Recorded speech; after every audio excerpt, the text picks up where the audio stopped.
नमस्कार, social India news में आपका स्वागत है। बढ़ते हैं आज की ताज़ा खबरों की ओर। पुलिस अधीक्षक अभिजीत रंजन से आनकाल संवाद। जिले की सामाजिक गतिविधियों पर सीधी बात।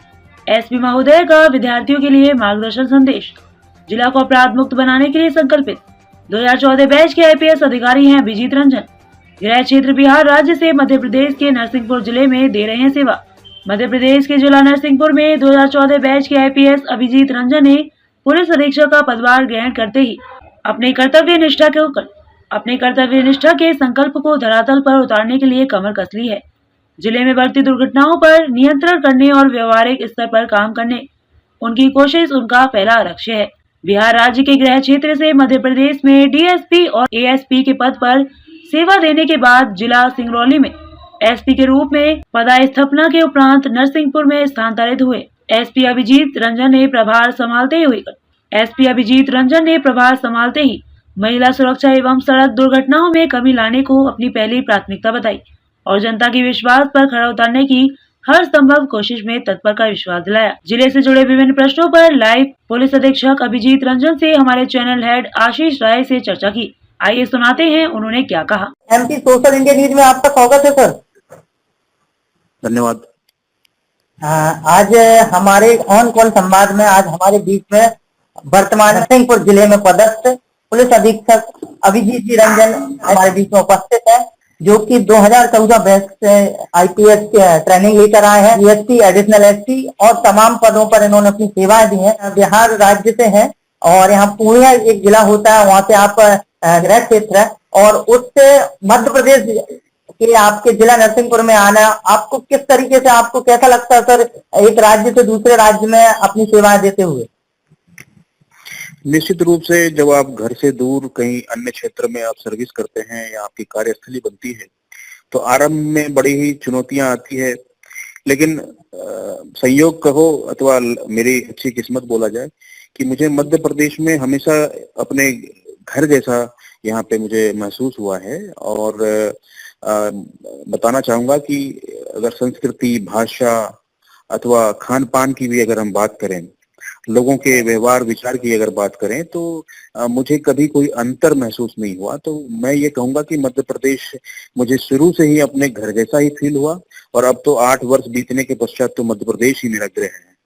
एक क्वेश्चन आपसे व्यक्तिगत भी रूप से साथ ही साथ में उन बच्चों के साथ के माध्यम से भी करना चाहता हूं जो अभी 10वीं 12वीं की पेपर दे रहे हैं और आने वाले समय में हमारे देश का भविष्य है, उनके लिए क्या मैसेज रहेगा कि अगर वो है आईपीएस या आईपीएस के रूप में अगर वो है किसी रूप में जाना चाहते हैं, आपका क्या अनुभव रहा सर आईपीएस के रूप में? क्या आपने तैयारी की, किस तैयारी से वो है आगे बढ़ सकते हैं सर, अब वो भी आम नागरिक से एक आईपीएस के रूप में उभर कर आ सकते हैं सर?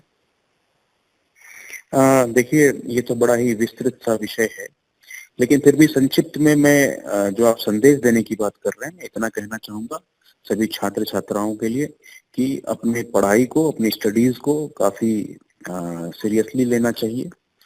पढ़ाई में निरंतरता सबसे महत्वपूर्ण तत्व है, पढ़ाई में अनुशासन सबसे महत्वपूर्ण तत्व है और अपना जो गोल है, जो लक्ष्य स्टूडेंट ने, छात्र छात्राओं ने बनाया है, उस गोल के प्रति पूर्णतया समर्पित होकर के उसके संदर्भ में सारी जानकारी जुटाई जाए और उसको पूर्ण रूप से कंप्लीट तरीके से उसका अध्ययन किया जाए तो निश्चित रूप से अनुशासन, निरंतरता और अध्ययन, ये तीनों चीजों से सफलता उनके कदम चूमेगी, ऐसा मेरा विश्वास है।